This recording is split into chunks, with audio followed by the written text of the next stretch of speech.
Vou botar aqui para gravar. É, bom, boa noite, pessoal.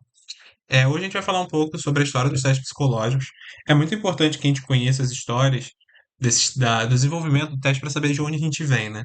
Porque é aquela frase um pouco clichê que quem não conhece a história está fadado a repeti-la. E é muito importante a gente ter noção disso porque muitas teorias que já foram desenvolvidas no passado têm impactos até hoje e podem ser utilizados para aprimoramento do que já foi dito hoje. Então é muito importante que a gente tenha conhecimento do como foi desenvolvido esses testes nesse primeiro momento. Pode passar.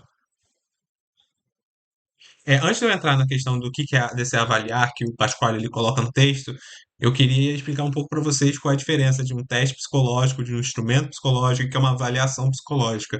Isso entra um pouco mais, né, na questão da neuropsicologia e na burocracia dos termos, mas basicamente um instrumento ele pode ser usado por qualquer pessoa. Ele não necessariamente ele é comprovado pelo SATEPS da sua eficácia e ele não e ele pode ser usado por outros profissionais que não só o psicólogo. Enquanto o teste psicológico ele tem um aval de caráter psicológico, ele só pode ser usado pelo psicólogo e precisa ter um parecer aceitável para o SATEPS. Eu não sei se você já conhece o SATEPS, que é onde a gente avalia, onde você normalmente desenvolve os testes, você envia para lá e ele vai te dar um parecer favorável ou desfavorável, dependendo dos dados estatísticos que você apresentar, os conceitos psicométricos, se eles são bons, se eles são relevantes ainda.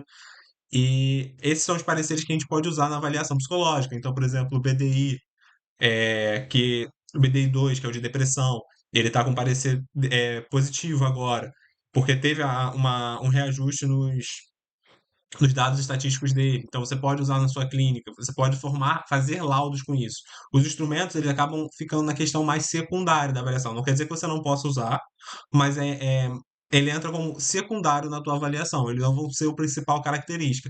E a avaliação psicológica é meio que um conjunto muito mais amplo disso tudo. A avaliação, ela se dá diferente forma. Essa parte aqui do avaliar do informal e informal é um pouco diferente.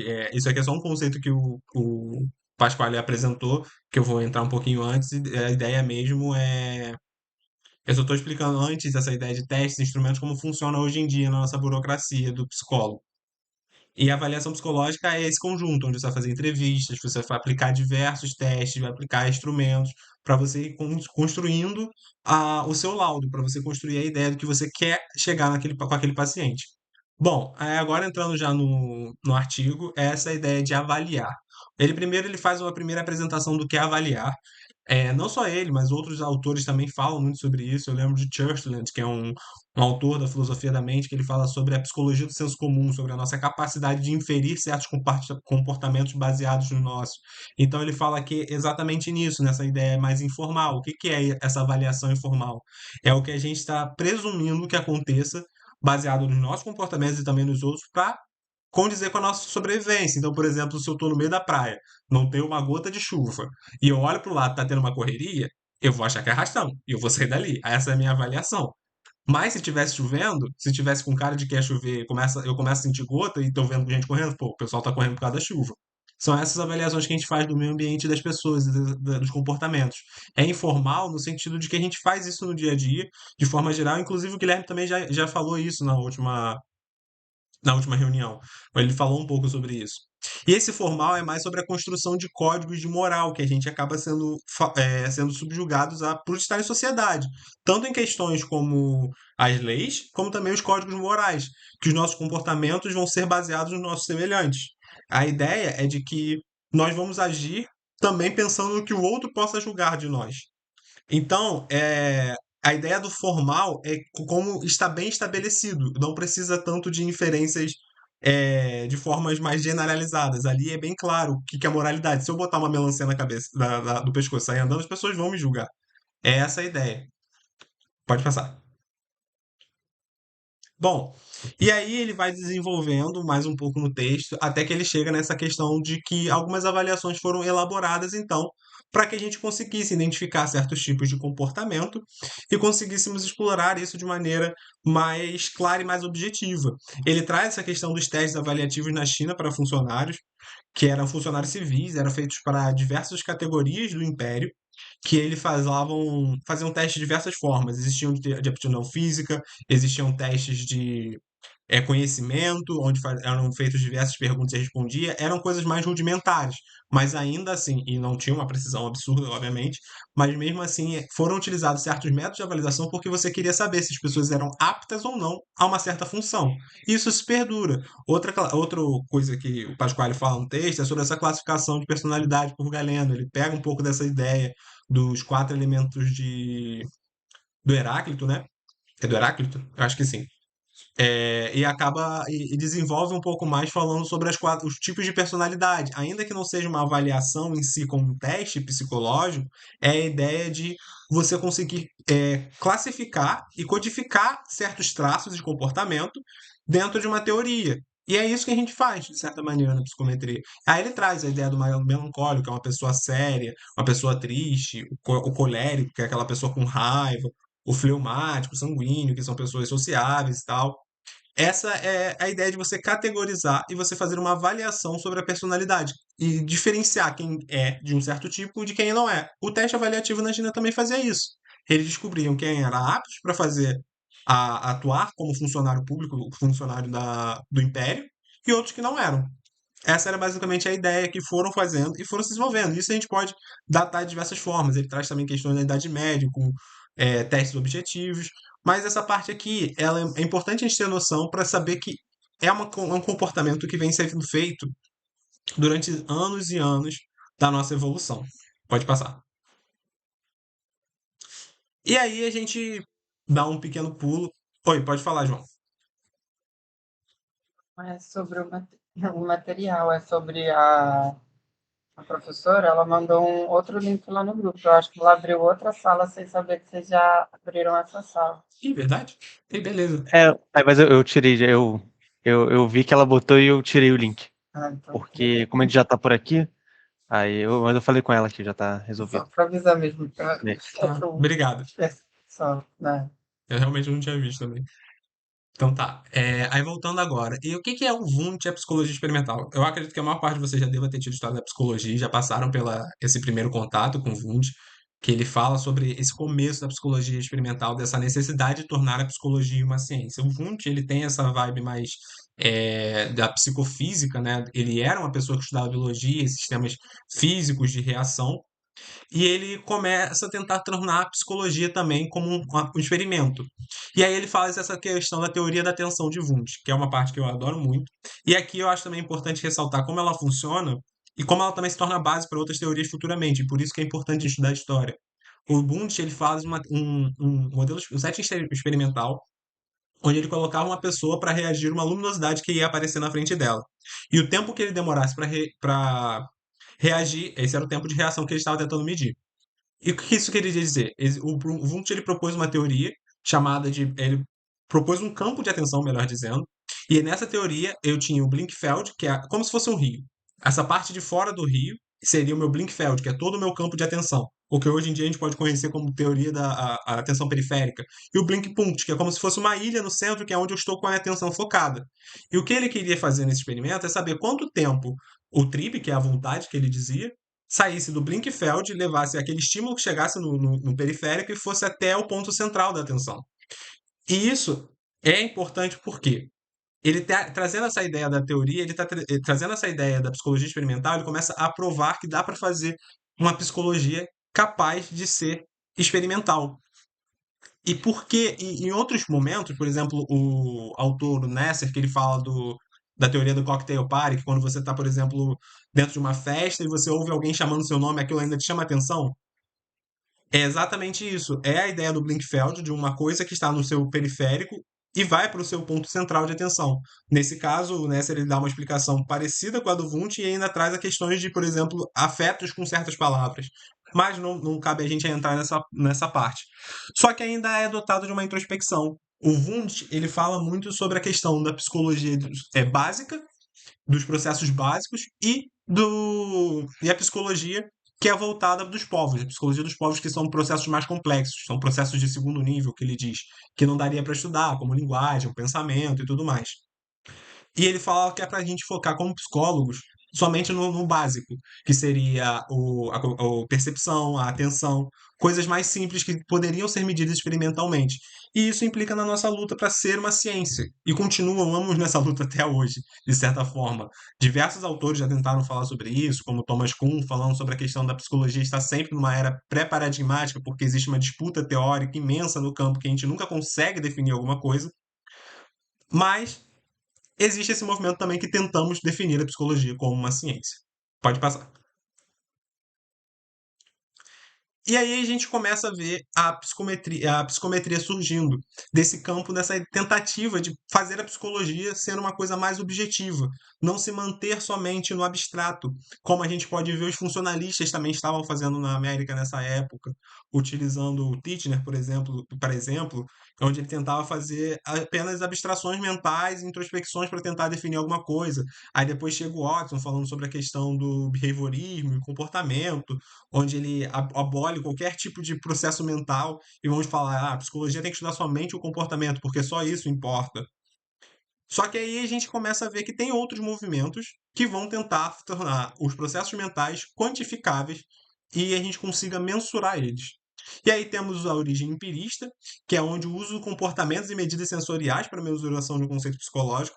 Então, se eu tenho um conceito psicológico, por exemplo, medo, eu tenho um comportamento e eu tenho uma questão de sensação que possa ser medida. É dali que parte. Enquanto a origem mentalista caracteriza ainda puramente de forma descritiva os processos psicológicos. De uma forma bem mais ampla e bem mais realmente mental, mais introspectiva. Então torna-se muito difícil da psicometria surgir dali, porque como eu vou mensurar isso? E aí a gente pode avançar mais um pouco. E aí a gente começa os processos de desenvolvimento das teorias psicométricas.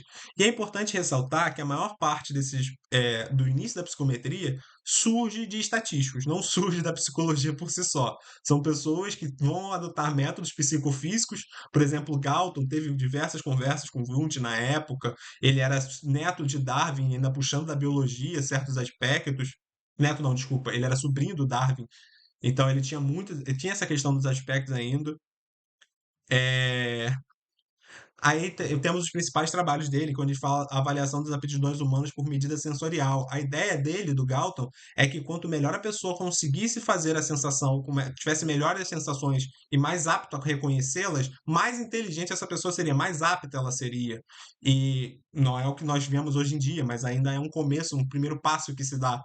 E temos as medidas de tendência central, que acredito que vocês tenham estatística, que seria a nossa média, a mediana, a moda. Vocês sabem tranquilo essa parte da média, mediana? Show.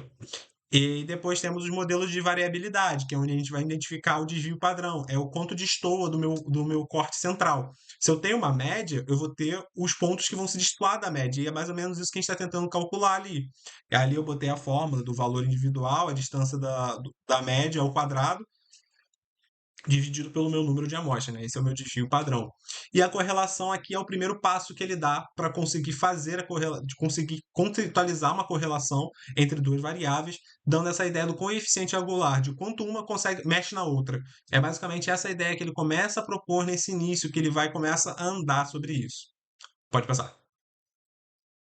Chegamos agora no Cattell, onde ele começa a falar, ele é o primeiro, inclusive, a falar sobre o mental test, é o primeiro a falar de um teste psicológico por si só, e ele tenta fazer esse tipo de avaliação de desempenho em crianças, mas também ele utiliza bastante essas avaliações nos seus próprios alunos. Quando ele volta para os Estados Unidos, ele era um alemão, e ele vai para os Estados Unidos falar sobre as suas experiências, ele leva também essa bateria de testes que eu botei aqui para os alunos. E olha só como é curioso pensar que ele tentava explicar a inteligência e a aptidão acadêmica das pessoas baseada nesses tipos de teste. E eu escrevi, tem um erro de digitação ali.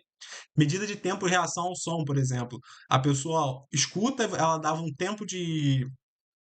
O tempo que ela respondesse seria o tempo que ela demora para responder ao som, seria cronometrado. Aí a gente pegava esse número. Aí ele pegava para apertar um dinamômetro. É literalmente a pessoa apertar com força um dinamômetro que mede a pressão, né, que a pessoa tem na mão, e calcula um número que vai dar. Aí tem o tempo de movimento, que ele tenta fazer que a pessoa, como se tivesse um pequeno choque nela, e ela vê o movimento que o braço dela faz. E checar também a amplitude e o tempo que ela demora para fazer esse movimento. Teste de dor, ele literalmente ficava cutucando uma pessoa até e aumentando a pressão na ponta de uma caneta ou de alguma coisa pontuda, até que a pessoa começasse a reclamar de dor. E você via quanto demorava para ela começar a sentir dor. Tinha a comparação dos pesos, essa aqui eu achei genial. Ele pegava literalmente um pedaço de madeira com 100 gramas e outro com 101, e pedia para a pessoa falar qual era a diferença e o erro que ela desse e o quanto ela estava próximo do resultado, contabilizava, e depois o erro dela era descontado no final. Tem o corte de uma régua de 50 centímetros. Pegava um pedaço de régua, sem as marcações, claro, e a pessoa tinha que botar exatamente qual era a metade dela. Botar exatamente nos 25 centímetros, cada um para um lado. Tinha o tempo de duração do movimento do lápis. Ele pegava um lápis, ficava fazendo o movimento durante 10 segundos e pedia para a pessoa repetir. Aí ele via se a pessoa repetia exatamente pelos 10 segundos ou tentar repetir os movimentos. E o tempo que ela demorasse, o tempo que ela passasse de 10 segundos era descontado na pontuação dela final. O máximo de consoantes que o indivíduo consegue lembrar, que é basicamente ele falava diversas e diversas consoantes para a pessoa, e a pessoa ia tendo que lembrar e ele ia aumentando conforme. Isso aqui é basicamente um teste de memória, né? Aquelas trilhas que a gente faz hoje em dia. Então, assim, era completamente amplo o que eles estavam tentando medir. Parece que eu tenho essa impressão de que parece que eles não estavam direcionando para um ponto específico. Mas, assim, como era um movimento muito embrionário, hoje em dia, em 2023, é muito fácil falar isso, né? Mas naquela época isso aqui era completamente uma coisa inovadora, sabe? E assim, também é importante a gente Gabriela, tomar. deixa eu te Oi. falar.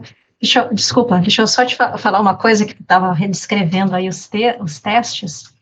Quem está aí na UFRJ, que é aluno da UFRJ, passem pelo corredor, ali onde que tem os departamentos, ali tem o laboratório, e tem vários desses testes, instrumentos aí. Não sei se era daquela época, mas que vários desses instrumentos psicofísicos, né, Sim, de medir todas essas medidas, de discriminação sensorial. Então, é bem legal quem que tiver oportunidade. Quem não tiver, coloca instrumento, testes sensoriais aí, que tem o Google, que provavelmente vai ter os, as fotos, né? E uma coisa que tu está falando, né, de que tu falou do Galton ali, falou que eles eram mais estatísticos que psicólogos, é porque a psicologia estava surgindo, né, sim, não tinha ainda, então não tem como. E, e eles todos estão querendo estudar, estão tentando estudar inteligência, e na inteligência era tudo entendido como inteligência, personalidade, qualquer coisa era entendido como inteligência, qualquer coisa psicológica era chamado de inteligência.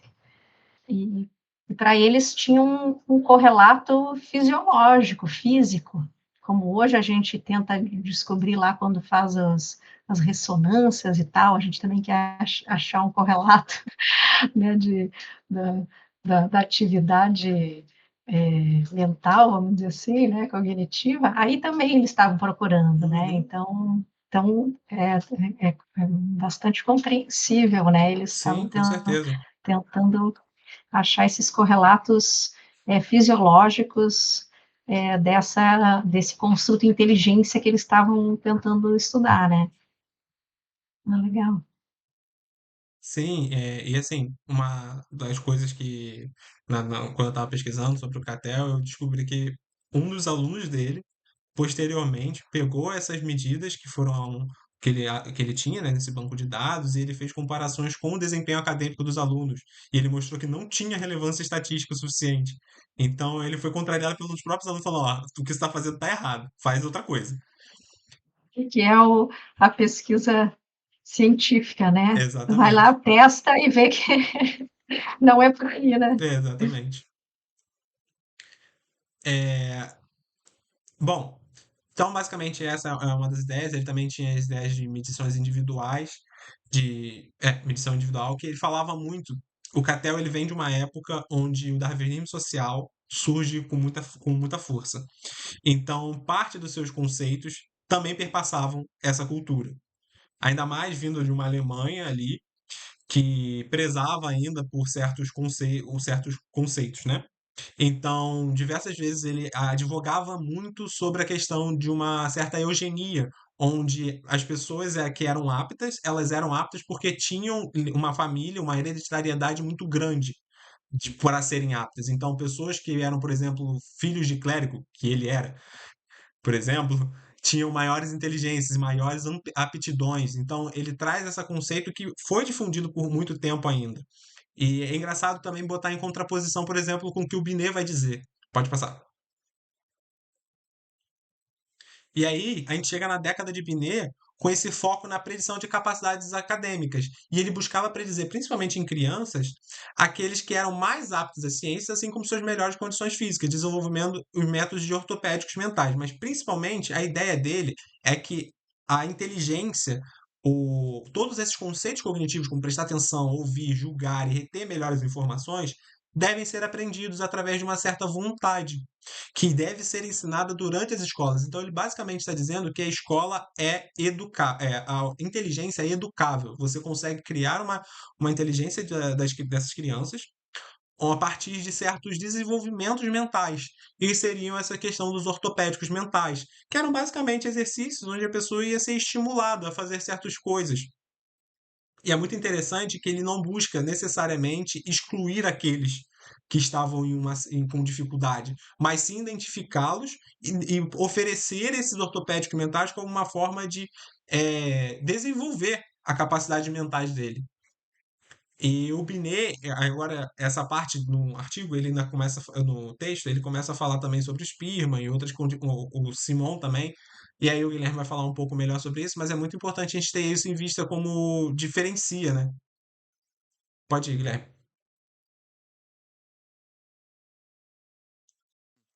Bem, agora a gente vai avançar um pouco mais na história dos testes psicológicos e vai falar basicamente sobre os testes de inteligência, né? Que acaba sendo, assim, o grande foco, né, da psicometria durante muito tempo.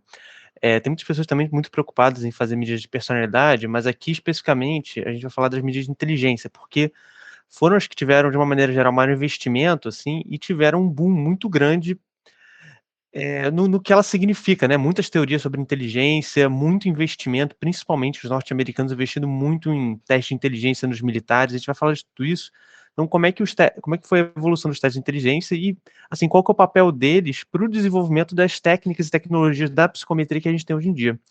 Antes de eu começar a falar dos teóricos, eu selecionei uma parte desse vídeo, esse vídeo de um canal chamado Veritasium, não sei se vocês conhecem, que é de um engenheiro que fala sobre ciência de uma maneira geral, assim, ele tem vários vídeos super interessantes sobre ciência, para quem tem interesse, e nesse vídeo especificamente, ele vai fazer um vídeo sobre QI, né, em que ele vai fazer um teste de QI oficial, vai se testar em uma parte do vídeo, ele fala rapidamente sobre a história do QI, né, e eu acho muito interessante porque ele bota umas imagens bonitinhas, ele vai falar aqui basicamente do Spearman, e depois a gente vai falar. Então eu vou dar play aqui. Ele tem legenda em português, eu só tenho que botar aqui, ó.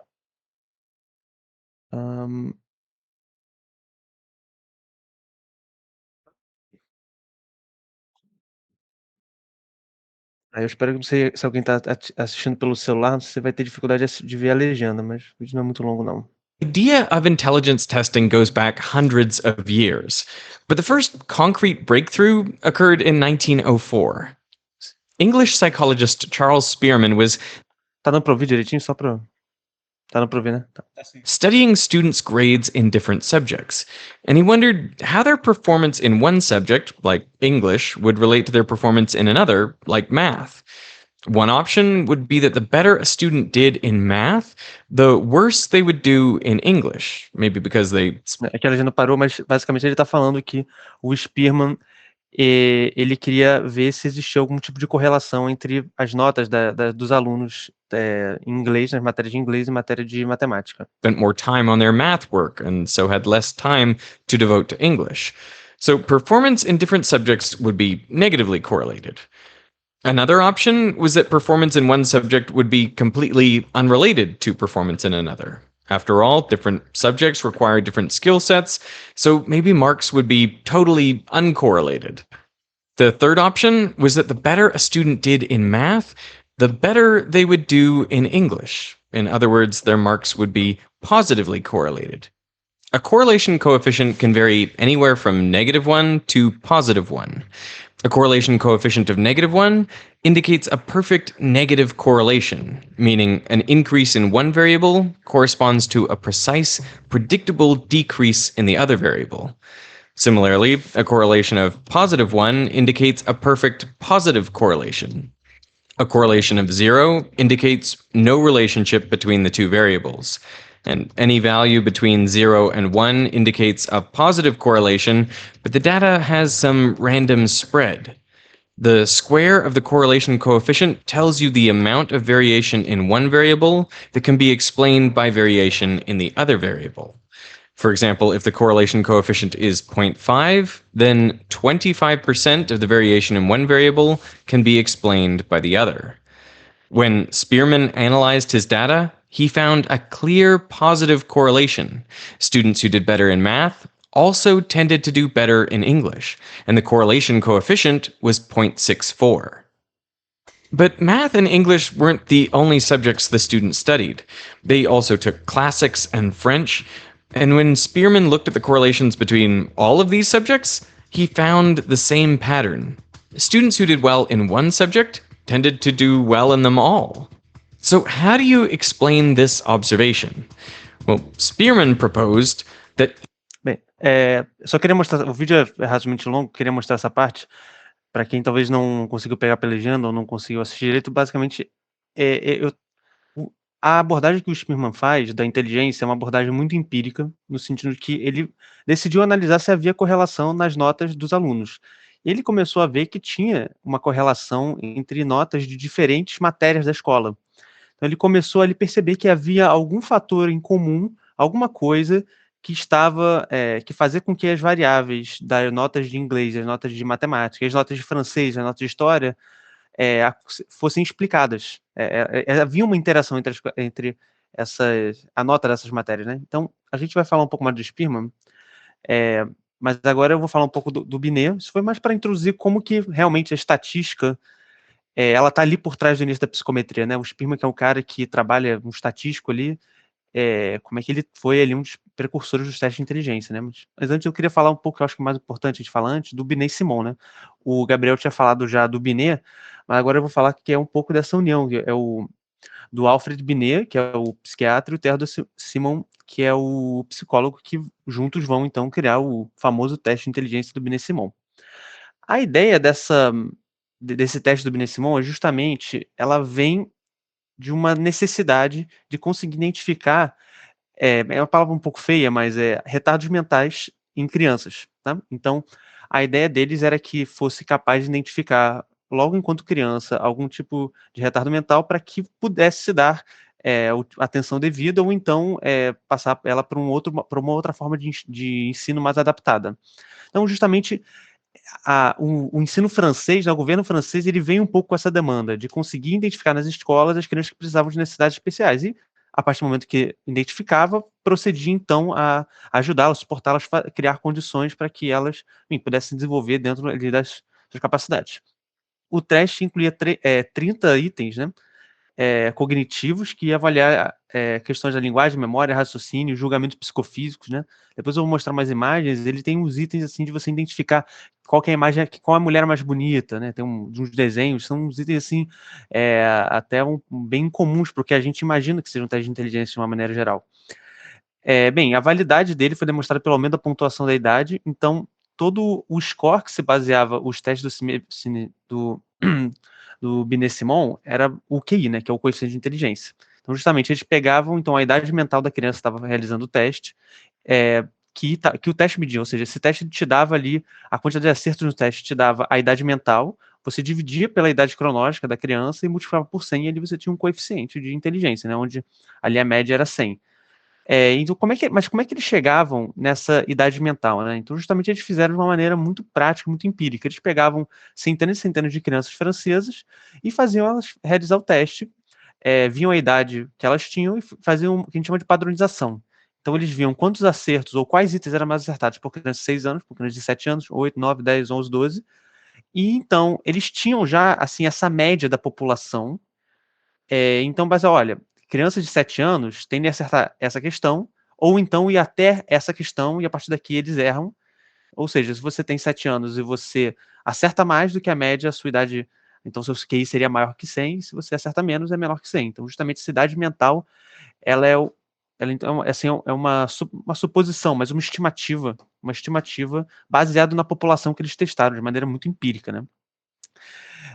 Bem, a escala do Binet-Simon, ela foi muito importante, porque ela foi uma das primeiras escalas de inteligência, assim, que teve um trabalho muito grande feito por cima, e ela ganhou uma proporção muito maior quando ela começou a ser adaptada nos Estados Unidos, pelo Yerkes e o Terman, e introduzido dentro do contexto dos militares, né?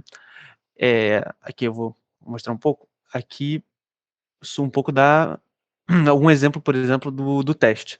Aqui na imagem da esquerda, o que ele está dizendo é o seguinte, que crianças de 6 anos já seriam capazes de conseguir distinguir quais rostos femininos aqui são mais bonitos. Qual que é o mais bonito? Então, ele escolheria as fileiras horizontais de 3, então, dentre esses três, dentre esses três, qual que é o rosto mais bonito? Né? Então, e também, não apenas isso, mas também elas seriam capazes de identificar quais partes do corpo estão faltando nesses desenhos, né? Então, por exemplo, aqui está faltando os olhos, aqui está faltando a boca, aqui está faltando o nariz, aqui está faltando os braços da menina.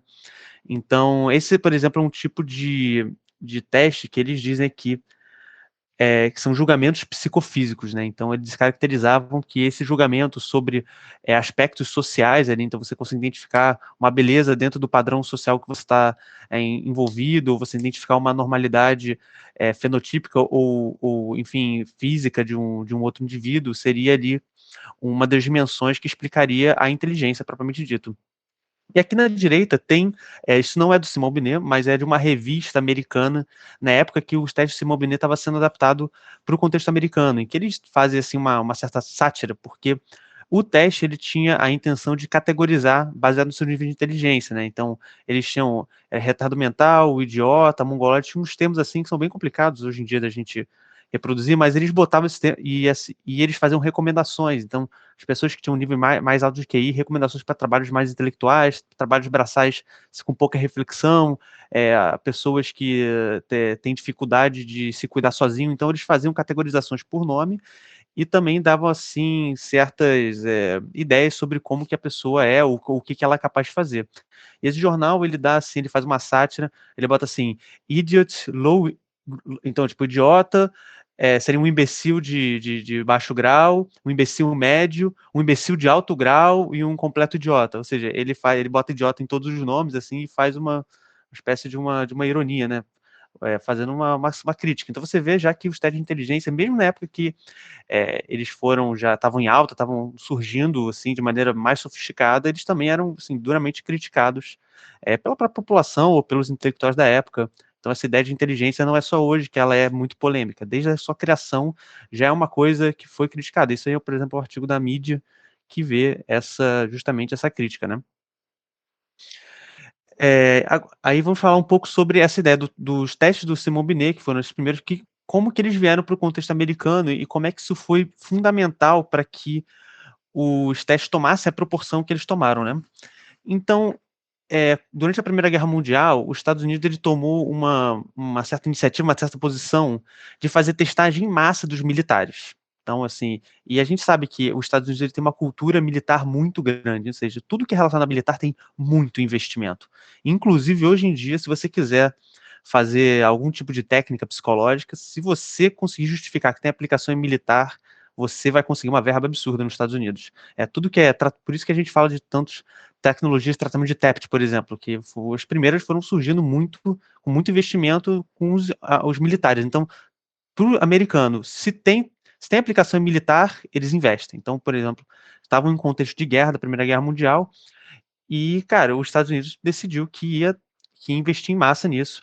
E aqui você tem o Comitê de Organização das Aplicações de Testes Militares, aqui você vai ter o Yerkes, o Boring, o Terman, enfim, outros que justamente organizaram essa testagem em massa, né?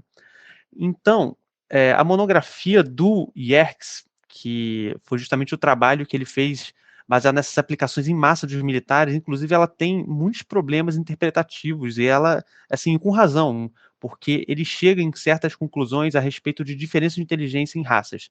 Então, mas a gente pensa assim, olha, o início do século XX nos Estados Unidos, como é que era a situação sociodemográfica dos negros e dos brancos? Os Estados Unidos é conhecido por ter um grande sistema de apartheid, onde você tinha bairros para negros, você tinha escolas para negros, ou seja, o IEX, ele começou a fazer essa medida dos militares, onde incluíam militares negros, e ele começou a ver, ou aspirantes a militares negros, e ele viu que tinha uma diferença nos testes de inteligência entre brancos e negros, e ele fez uma interpretação, ou fez uma conclusão de que os brancos eram mais inteligentes que os negros.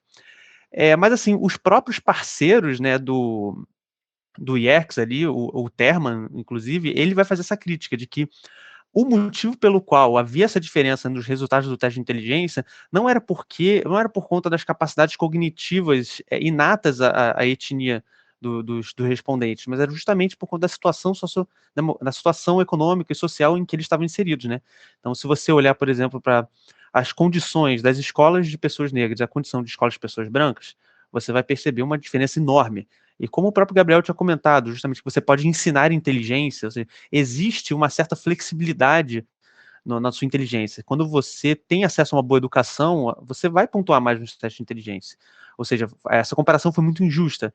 Eu acho que o IEX aí, ele fez ele fez uma conclusão ali com sentido, né? E, enfim, esse é um ponto muito importante dos testes de inteligência. Gabriel, eu acho que a gente pode ir criando o próximo link, você pode fazer isso aí? Bem, tá, mas e o que foi então exatamente agora que eu fiz a crítica aos testes de inteligência americanos, o que eles eram exatamente? Então eles pegavam todos os militares, pessoas que iam se alistar para entrar no exército, e eles faziam testagem em massa de 2 testes, o grupo alfa e beta.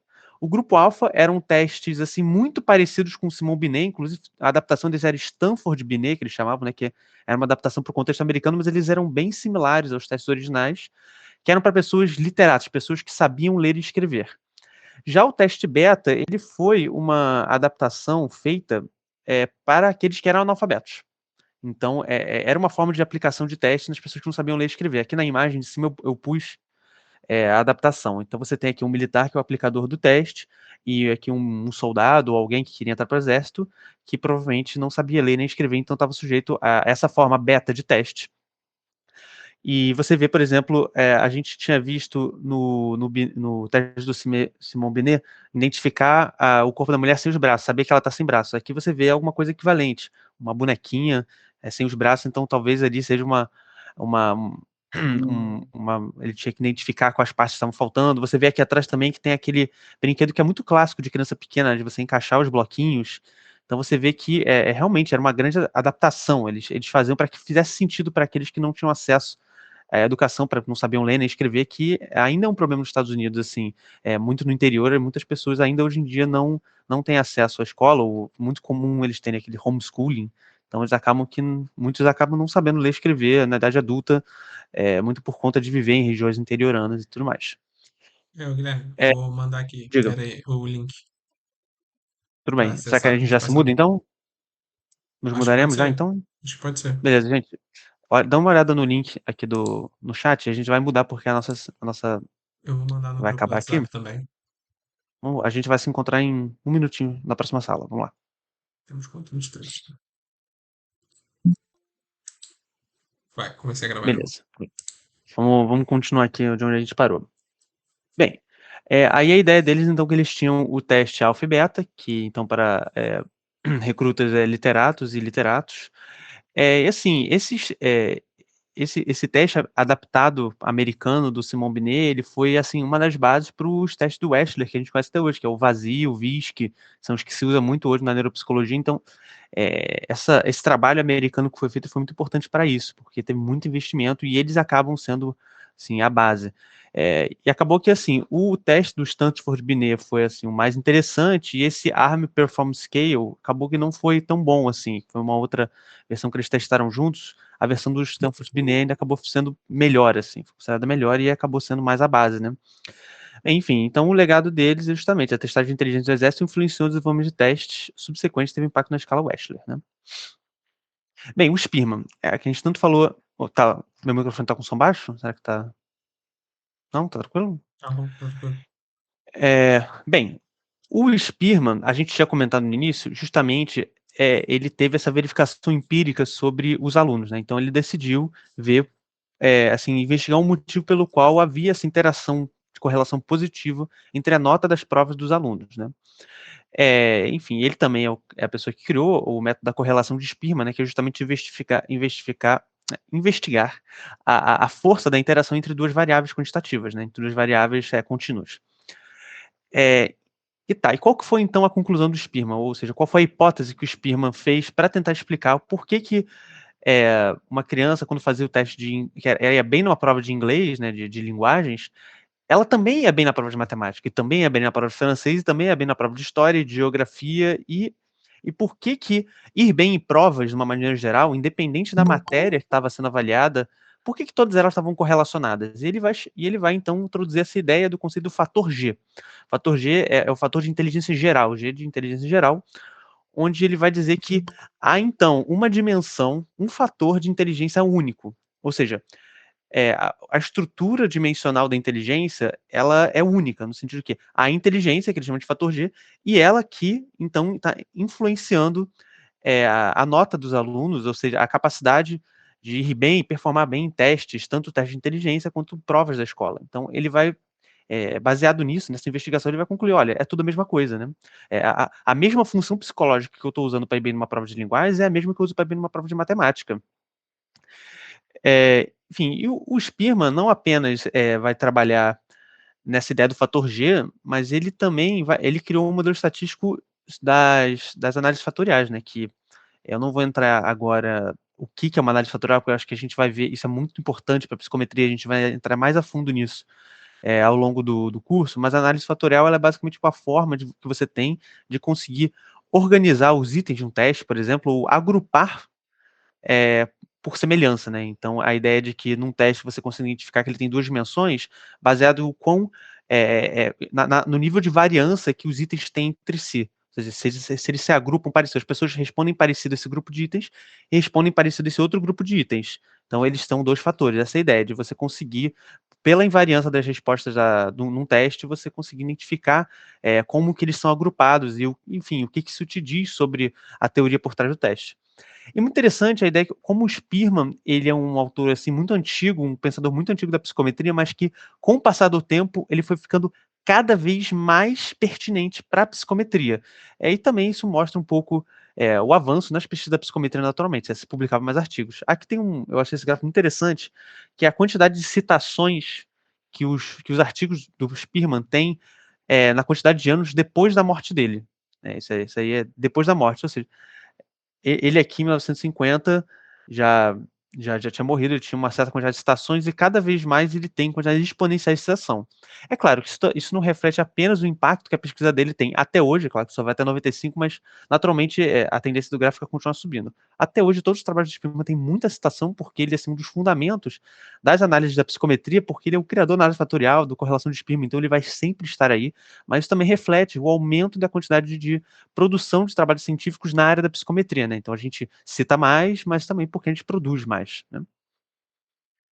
Aqui a gente vai falar um pouco de análise fatorial múltipla, mas eu não vou falar exatamente o método estatístico, porque é uma coisa muito complexa, assim, eu acho que teria que ter um estudo mais aprofundado, mas eu quero falar porque que é uma criação do Turnstone, que ele vai justamente criticar, mas ele vai contra a ideia do Spearman do fator G, como é que ele vai trazer essa análise fatorial múltipla para destruturar assim e criar um modelo alternativo para o fator G do Spearman.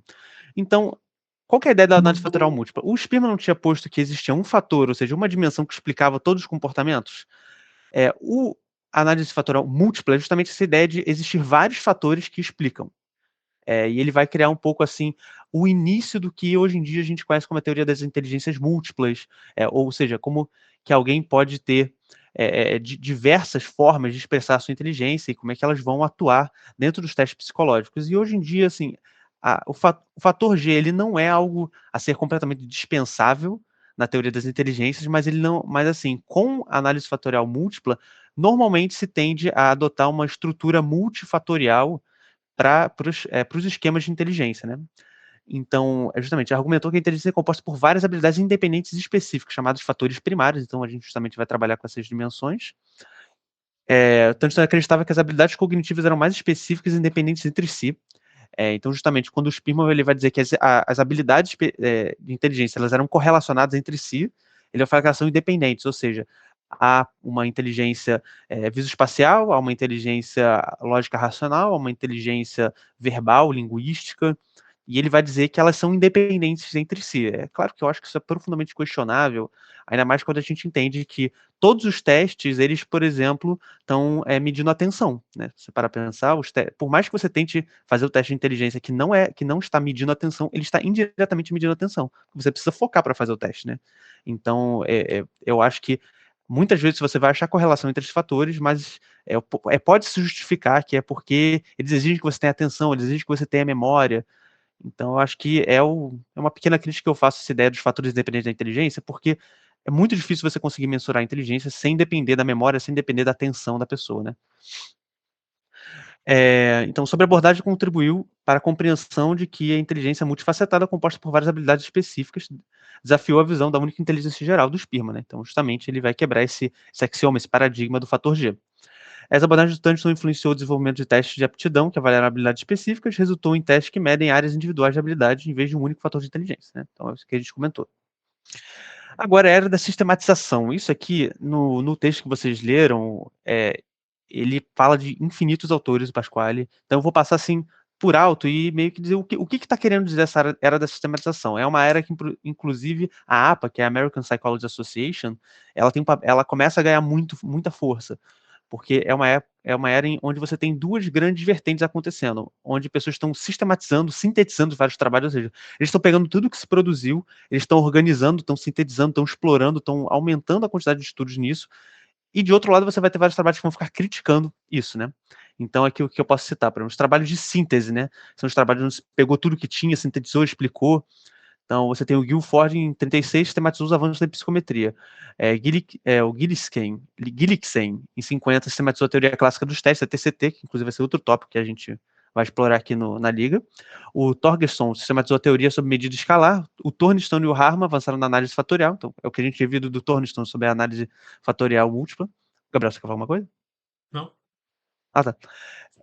Enfim, o Cattell e o Guilford também, ainda nessa época, contribuíram para a medida em personalidade e teoria da inteligência. Então, a gente falou basicamente de medidas de inteligência, mas também se trabalhava muito com teste de personalidade, né? Não, só Muito tentava acrescentar, o se... Thurston, ele Ah, claro. também desenvolveu diversas escalas de atitude, que é um conceito que a gente utiliza Uhum. muito hoje em dia. Muitas escalas aparecem com esse conceito, né, da ideia de posicionamento sobre um assunto, posicionamento positivo ou negativo. Ele também utiliza essa ideia fatorial como sendo a atitude um modelo unifatorial, onde ela se desloca de um negativo, você é completamente não a favor de uma coisa, completamente a favor. É também um dos trabalhos dele que surgiram nessa época, na verdade um pouco antes de 1947, eu acredito. Então, assim, a gente falou aqui, deu enfoque basicamente nas teorias dos testes de inteligência, mas se desenvolvia todo tipo de coisa. Os primeiros testes de personalidade tentavam se identificar, por exemplo, fazer uma estrutura unifatorial de personalidade. Imagina, você explicar a personalidade com um fator só, ou com 30 fatores, ou seja, tem essa tentativa de investigar o que é atitude, o que é personalidade, o que é inteligência. Então, a gente fala de inteligência, mas tem de tudo aqui na psicometria, né? Bem, e quais foram as críticas, né? Uma das formas das críticas foi que houve aí um movimento da APA e de várias pessoas ali de organizar como se constrói testes psicológicos e como se normatiza, né? Criar as normas. A gente aqui no Brasil seria assim algo equivalente ao que o SATEP faz, não na mesma proporção, mas é sistematizar como se constrói escalas, como se aplica escalas, ou seja, você vai trabalhar na padronização e na normatização. E naturalmente, quando você cria normas de como se faz uma coisa, vão ter as pessoas que acham que deve se fazer de uma maneira diferente e vão, então, criticar, né? Aqui a gente tem os exemplos do Stevens, que levantou questão sobre escalas de medida, o Lord e o Novick, em 68, que introduziram a teoria da resposta ao item como alternativa da teoria clássica dos testes, que inclusive vai ser uma outra abordagem que eu vou falar aqui ainda nessa apresentação, mas a gente vai ter dois encontros só para falar de TRI, porque é um tópico super complexo e super importante para a psicometria. O Steinberg fala da psicologia cognitiva explorando os componentes cognitivos na área da inteligência, justamente fazendo as críticas a psicometria, as sínteses que estavam sendo feitas e toda essa organização que a APA estava promovendo nessa época, ali da década de 40, principalmente no início da década de 80. Bem, agora a gente fala um pouco da era da psicometria moderna, que também é assim, é uma passagem rápida em nomes, porque é muita coisa, e o próprio Pasquale, ele não se pretende explorar muito isso no teste, né? Então ele no texto. Então vai falar sobre a sistematização da psicometria clássica, o Anastase, Crocker, o Thorndike. Vai se falar um pouco também da introdução do TRI ali no começo da década de 80, o Lodge, o Hamilton, enfim, que são modelos estatísticos de probabilidade de acerto, enfim, a gente vai falar um pouco daqui a pouquinho. E outras áreas paralelas da psicometria, né? Testes com referência de critério, testes sob medida, banco de itens, o banco de itens que é uma característica muito importante quando você trabalha com TRI, por exemplo, né?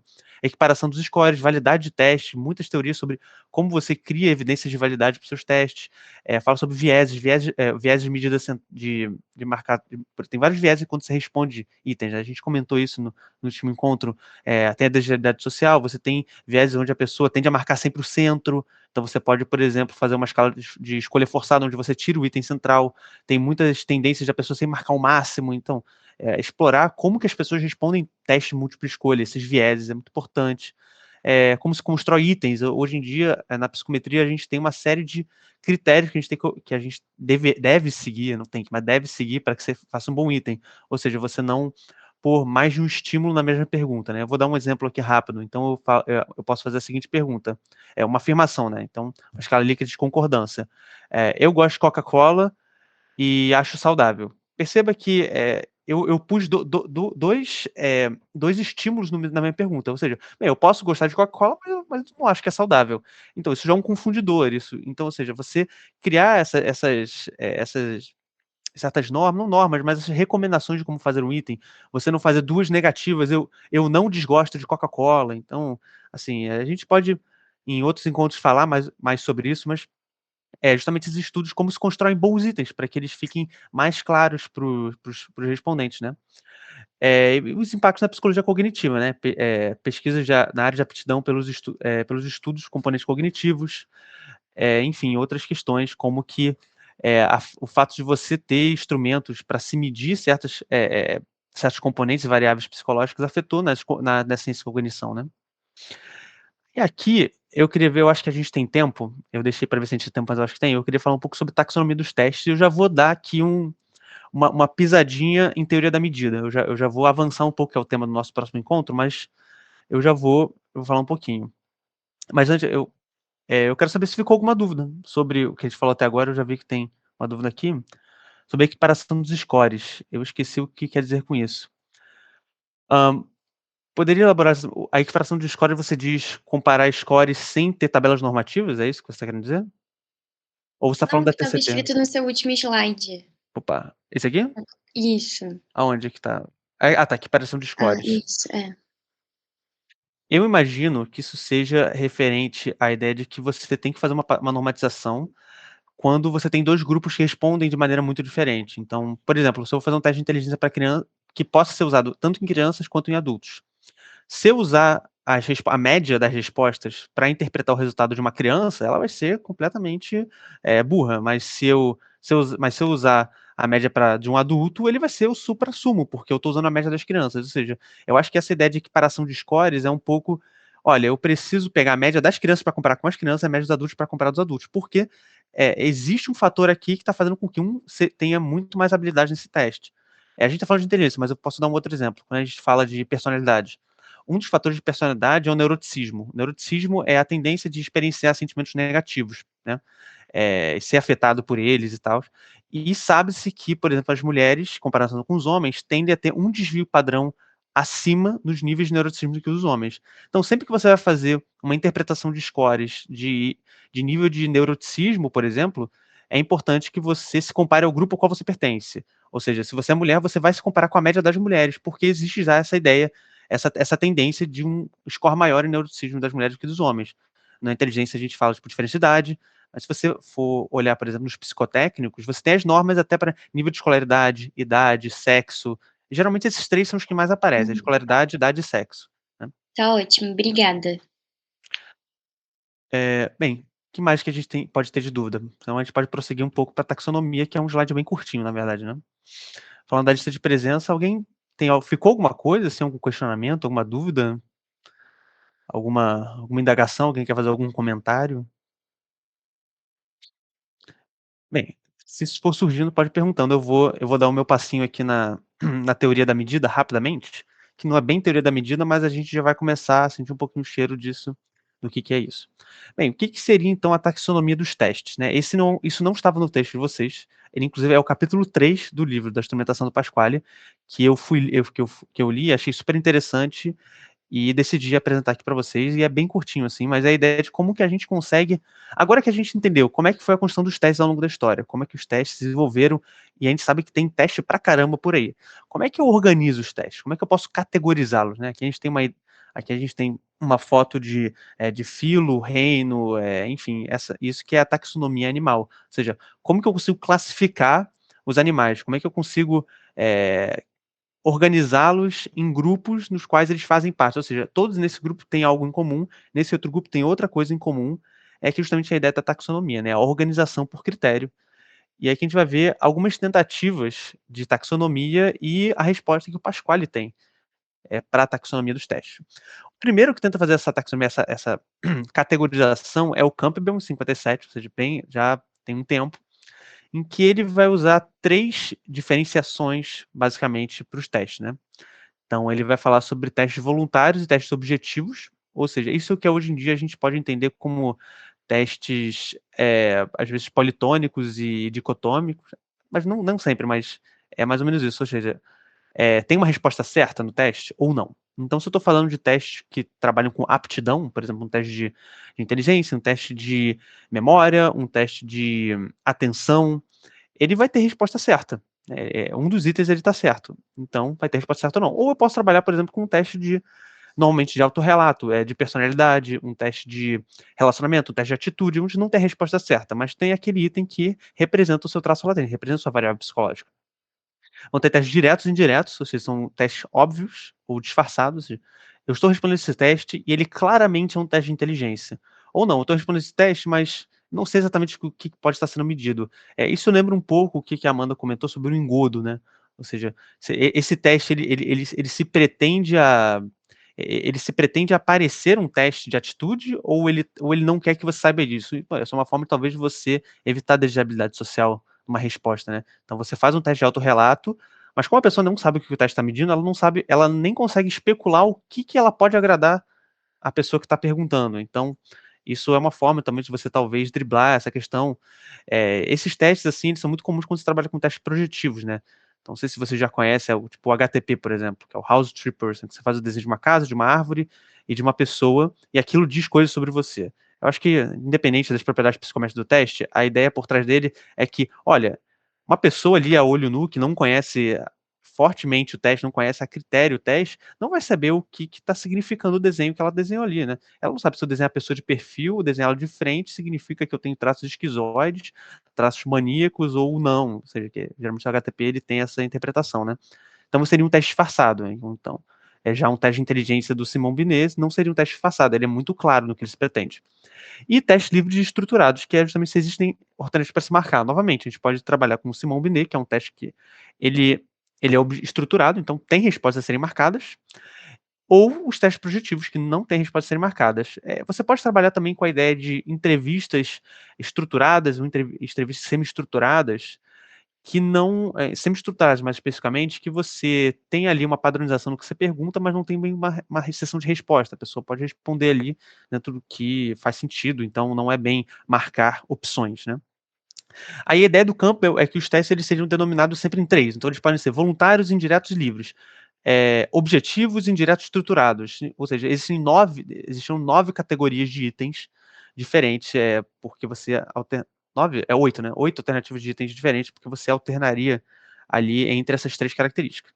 O Cattell, um pouco depois, assim, e de maneira muito falha, para dizer a verdade, ele tenta criar uma taxonomia baseada no traço latente, mas não vai muito para frente.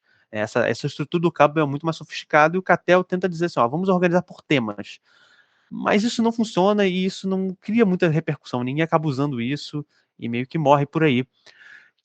porque não faz muito sentido você organizar por temas, onde você tem tantos temas, você tem quase infinitos temas dos testes psicológicos, e eles muitas vezes são muito diferentes entre si. Então, o Pasquale faz essa interpretação a respeito do Cattell, que aquilo não funcionou porque não fazia muito sentido, eram muitos temas diferentes, e então você acaba tendo assim, quantidades imensas de categorias. Você tem muitas variáveis psicológicas, então tem inteligência, mas aí tem atenção, aí tem memória, tem percepção, tem atitude, tem personalidade, e tem tantos traços latentes diferentes que não seria muito prático.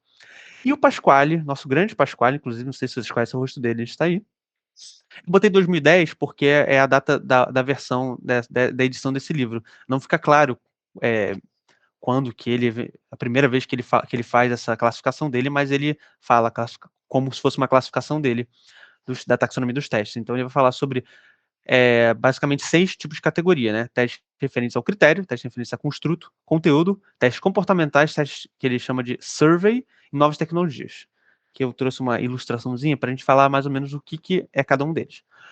O teste estilo critério, ele é um teste extremamente empírico, extremamente indutivo.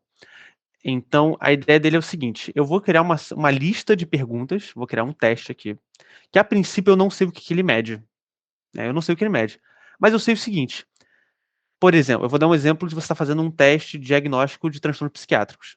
Olha, eu não sei o que esse teste mede, mas eu sei que que a grande parte das pessoas que têm transtorno depressivo maior tende a marcar muito alto nesses tipos de item. Pessoas com transtornos psicóticos tendem a marcar muito alto nesses outros tipos de teste. Ou seja, de maneira empírica, você começa a reconhecer padrões de resposta de determinados grupos. Assim, a ideia por testes à base de critérios são testes que eles vão se organizar dentro como as pessoas respondem o teste. E não tem uma teoria que explica por que as pessoas com transtorno depressivo maior marcam mais esses itens. Ele não se propõe isso. E assim, o que isso vai causar então? A princípio é um teste que funciona. Se eu consigo identificar, depois fazer uma validade preditiva e ver que essas pessoas que estão respondendo igual, elas têm o diagnóstico clínico depois que sustenta o que eu estava medindo, beleza, mas qual que é o problema disso? Primeiro, você não tem muito avanço da teoria pela qual você está ali propondo, né? Porque uma das grandes características de você fazer um teste é a capacidade que você tem de explorar mais ainda a teoria por trás do que o teste médio. Você está dando ferramentas para se pesquisar mais. Dessa forma, você não está pesquisando, você só está identificando padrões. No fundo, é isso que você está fazendo.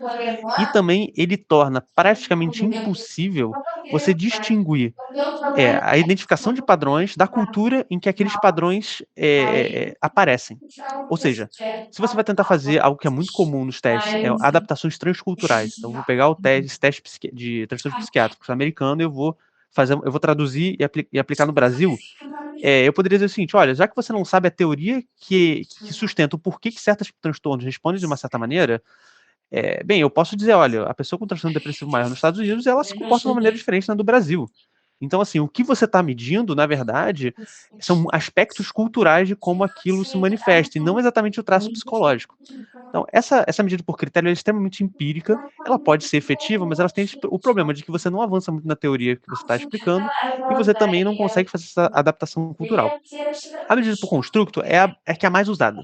É a que você vai ver que quase todos os testes psicológicos se sustentam hoje em dia. Que é a ideia de você dimensionar numa linha contínua o nível da variável psicológica da pessoa. Então, eu aplico uma escala de atitude e eu consigo saber, olha, você está um desvio padrão acima da média, um desvio padrão abaixo da média. Ou eu posso dizer, score Z 1, 2, 1,5, 3. Ou seja, eu consigo, a partir do momento que eu tenho uma teoria que justifica, né, essa ideia de construto, ou seja, eu tenho eu defino o que eu estou medindo, eu defino os comportamentos que são exibidos diretamente responsáveis justamente por isso que eu estou querendo medir, e a partir daí eu consigo criar esse contínuo, eu consigo classificar as pessoas de uma escala contínua, né? Isso a gente vai ver também um pouco em teoria da medida sobre o que são variáveis ordinais, ordinais, nominais, enfim, mas essa ideia de continuidade, justamente eu consigo classificá-las num espectro. Então você tem um pouco mais que ele, você tem menos que ele, você tem mais e menos, e eu tenho uma teoria que sustenta. E praticamente todos os testes eles vão trabalhar nessa ideia. Mas veja bem, eles não vão trabalhar com números absolutos, com medidas absolutas. Então, quando eu faço um teste de inteligência, eu não tô te dando um número absoluto da sua inteligência. Eu não medi a quantidade de neurônios ativos ali. Eu sei que eu tô pegando a média da população, eu tô dizendo quão acima você tá ou quão abaixo você está na média da população. Ela trabalha nesse aspecto contínuo de comparação do grupo que você está inserido. Ela não vai trabalhar com um número absoluto, com uma medida como se fosse uma medida física. Não estou fazendo a medida de uma mesa, mas eu estou vendo qual mesa é maior do que a outra e eu posso organizá-las assim. É um pouco nessa ideia. Bem, e o que seriam então testes de conteúdo? Testes de conteúdo são. Eu tenho certeza que todos aqui já fizeram um teste psicológico baseado em conteúdo, que são as provas da escola. Então, qual que é a ideia do teste de conteúdo? Que ele não é um teste para que você meça uma variável psicológica, mas ele é um teste para você criar um certo limiar de aptidão que a pessoa tem que performar. Então, se eu chego na escola e falo, ó, a média é 6, ou seja, eu estou dizendo, olha, eu tenho um teste de conteúdo e eu não estou aqui para medir a intensidade da sua variável psicológica. Eu estou aqui para saber, eu quero saber se você tem essa quantidade de conhecimento do que eu te ensinei. Tem que ter pelo menos 60% disso. Então, a ideia do teste de conteúdo é isso. Eu boto um limiar e eu não estou analisando uma variável psicológica, mas às vezes eu estou analisando um conhecimento qual eu tentei te ensinar antes. Então, eu quero ver o quanto que você aprendeu disso. E ela está basicamente no contexto escolar, né? Os testes, a gente pode afirmar que provas escolares são testes psicológicos, mas eles são baseados nessa ideia de conteúdo, por isso que eles são tão diferentes assim, né? Bem, medidas comportamentais. Não sei se todos vocês já viram a série Light Me, ou a teoria do Paul Ekman de conseguir ler microexpressões faciais, analisar, enfim, o movimento, como a pessoa se porta, como ela anda, o que isso diz sobre ela. É claro que eu acho que muito aí se tem muita pouca pesquisa sobre, acaba não se tem muita evidência sobre isso, na verdade, né? Essa ideia do Paul Ekman, ela é muito atrativa, você conseguir identificar pelas microexpressões faciais, mas acaba que não tem tanta evidência. Mas qual que é a ideia de teste à base comportamental? É que eu não preciso depender do autorrelato, eu posso analisar o comportamento da pessoa e eu quero saber se isso me diz alguma coisa sobre ela. Isso pode até mesmo entrar num perfil clínico. Então, eu vou dar um exemplo. Vamos dizer que o psiquiatra, ele faz isso, né? Você chega no consultório dele e você está conversando com ele e ele tem uma coisa chamada atitude psicótica, se não me engano, atitude alucinatória. Tem atitude alucinatória, né? Psicopatologia se fala isso. Atitude alucinatória, que é a pessoa está conversando com você, de repente ela olha para ela e fala, silêncio, silêncio. Ou seja, ali demonstrou que ela talvez esteja falando com alguém que não está ali. Então isso demonstra esse comportamento de estar ali virando para o lado, não, silêncio, silêncio. Não, para de falar. Falando com alguém que não está lá, isso é um comportamento que está demonstrando ali um transtorno psiquiátrico. Mas assim, claro que isso pode se abranger até para formas não psicopatológicas necessariamente, mas é a ideia de que como que eu vou avaliar a pessoa olhando o comportamento dela? E isso você vai ver, se vê também muitas validades de testes, muita evidência de validade ambientais, né? Então o Boderman, por exemplo, ele faz muitos estudos sobre relacionamento, ele vai trabalhar com a ideia de coping diático, né? Que é como que os casais utilizam ferramentas para lidar com o estresse no relacionamento. Ele tem um teste para isso, mas ele também botava naqueles vidros espelhados e botava os casais para assim, discutam sobre esse tópico, que geralmente é um tópico de discussão, e ele analisava as pessoas usando essas ferramentas de coping. Então, até mesmo na psicologia organizacional se vê muito. Você entra no escritório e você fica olhando assim. Eu posso me perguntar se a pessoa é organizada, eu posso olhar a mesa dela para ver se ela é organizada. Então, essa ideia de você analisar o comportamento. Questões comportamentais. A própria apresentação da pessoa entra na amnésia. Não, absolutamente. Absolutamente. Dentro da avaliação psicológica, a gente usa muito isso. Mas a gente muitas vezes não usa isso de uma maneira tão categórica. A gente acaba pondo muito a responsabilidade no olhar clínico, né? Que vai sendo treinado, mas é uma análise absolutamente válida, importantíssima. Imagina se. Porque eu consigo, às vezes a pessoa marca uma coisa no. Tipo assim, diz, eu estou extremamente feliz, e a pessoa está em prantos, assim, pô, como é que eu não vou levar isso em consideração, sabe? Bem, e tem o survey, Só para acrescentar como é importante essa questão do comportamental, eu lembro de um professor nosso de psicopatologia que ele falou sobre a ideia de somente a fala não é o suficiente dentro de uma clínica quando você está entrevistando um paciente psiquiátrico, porque foi feito um experimento, acho que nos Estados Unidos, umas 2 ou 3 pessoas foram dentro de um hospital psiquiátrico e falaram, eu estou ouvindo vozes. E somente isso não te diz muita coisa, né? Voz pode ser voz de pensamento, eu também ouço a minha própria voz. Então é muito importante você observar necessariamente o comportamento que ela vai ter durante a entrevista. Que aí a partir disso você consegue inferir outras coisas, porque somente a fala não diz muito. Justamente. E a gente vê isso até nas próprias disciplinas de psicodiagnóstico, de avaliação, de técnica de entrevista, avaliação psicológica ou equivalentes que vocês tenham, que o olhar clínico ele é muito importante, né? Bem, a ideia do survey, teste baseado em survey, eles não são precisamente testes psicológicos, mas é a ideia da coleta de dados. Então, é o momento que eu vou até o indivíduo e vou coletar dados. Eu botei aqui a imagem do IBGE, que é justamente as pessoas, você vai coletar dados sociodemográficos da população. E o Pasquale justifica, olha, isso é um teste psicológico a partir do momento em que você está ali fazendo questionamentos estruturados de medidas das pessoas. Então, isso se encaixaria como um teste psicológico. Então, o próprio levantamento de dados, ele entraria como uma forma de teste psicológico, seja para você fazer um levantamento de dados, para depois você cruzar essas informações com outras coisas, ou seja, pelo simples fato de levantar dados, que é o IBGE. Ele está ali para te trazer estatísticas sobre a população, né? E não necessariamente tem o intuito de fazer uma pesquisa, de correlacionar isso com o resultado de alguma outra escala ou algo do tipo. E o que ele define como novas tecnologias, que acaba sendo assim super muito por alto e ele não entra muito, que ele fala que é basicamente a utilização de tecnologias para fazer testes para medidas na psicologia. E eu interpretei muito nessa medida como, por exemplo, a ideia dos algoritmos das redes sociais, né? Se a gente trabalhar a ideia de que ele está ali medindo o que, de maneira indireta, o que você gosta, e ele está testando a validade do que se ele acertou, te mostrando mais coisas. Então, se a gente trabalhar com essa, por exemplo, do Instagram, dos rios, né? Que se eu, por exemplo, me interesso muito por musculação, aí eu começo a ver muitos vídeos de musculação, vai ter um algoritmo que vai começar a identificar isso, e ele vai identificar, olha, você gosta de vídeo de musculação, e eu começo a te trazer mais vídeos de musculação, para você ficar mais tempo na tela. Então, essa ideia, eu estou medindo o interesse da pessoa.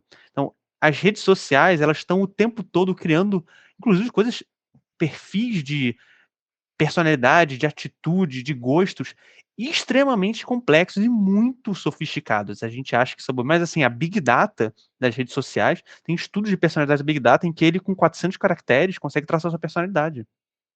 Então, assim, os algoritmos das redes sociais, eles são uma forma de avaliação psicológica.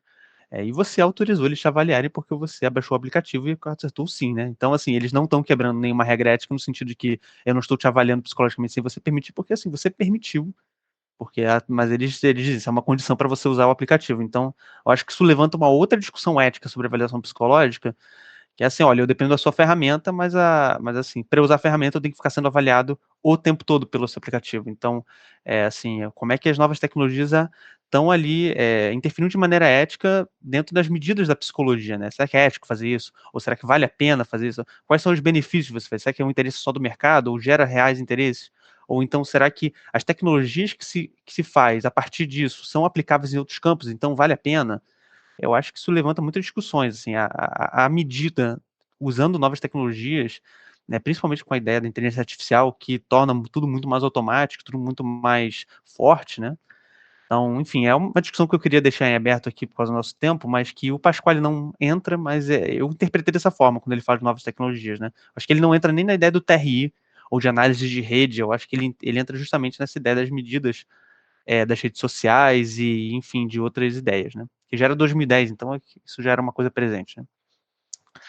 Enfim, gente, o que mais vocês têm a nos dizer? Nós estamos aqui finalizando já a nossa sessão, temos 5 minutinhos, pelo menos. Quem quer fazer algum comentário? Curiosidade mesmo, você acha que testes aplicados via online perdem eficiência? Olha, não perdem a Depende. eficiência. Eu acho o seguinte, quando você faz uma testagem online, você consegue atingir muito mais pessoas. Então você acaba compensando a invariabilidade por isso, mas nem sempre. Mas assim, quando você consegue controlar a aplicação, você tem menos invariância, eu acho. Mas É que, tipo, tem por muitos exemplo, testes, né? teste de inteligência. Talvez você tenha uma perda de eficiência porque a pessoa precisa ter um foco de atenção muito grande. Mas, por exemplo, um teste de atitude, uma escala de atitude, onde a pessoa vai medir alguma atitude direcionada a alguma coisa, por ela estar em modo anônimo, no computador dela, em casa, em um local seguro, talvez ela responda com muito mais honestidade do que se ela estivesse na tua frente, sabe? Preenchendo um formulário, onde você vai ver logo em seguida. Então, existem essas limitações, mas também existem alguns benefícios de você aplicar online, como o Guilherme falou, de expandir e botar para todos os lugares, sabe? É inclusive uma questão que aqui no Brasil, que tem muito no exterior, mas não tem no Brasil, é você pagar as pessoas para responderem, né? Você poder oferecer dinheiro para que as pessoas respondam. Que é uma coisa muito comum nos Estados Unidos. Então, as pessoas, elas botam as pesquisas delas online, e oferece, assim, centavos, ou às vezes até vales de Amazon e de Mercado Livre, ou de equivalentes, para a pessoa responder. Então, eles conseguem números absurdos de respondentes, e a pessoa fica ali focada, respondendo. E, assim, o que eu acho que existe equivalente a uma ferramenta que se pode usar aqui no Brasil, por exemplo, que eu, indo a congressos, eu vi que tem algumas pessoas que fazem, é você trabalhar com anúncios de rede social. Então, você paga por clique, né? Então, você divulga sua pesquisa, e você paga por clique. Você paga tantos centavos por clique que você tem na sua pesquisa. É uma forma que você tem de atingir muita gente, sem precisar também ficar chateando seus amigos. Compartilha para mim esse link, compartilha para mim esse link.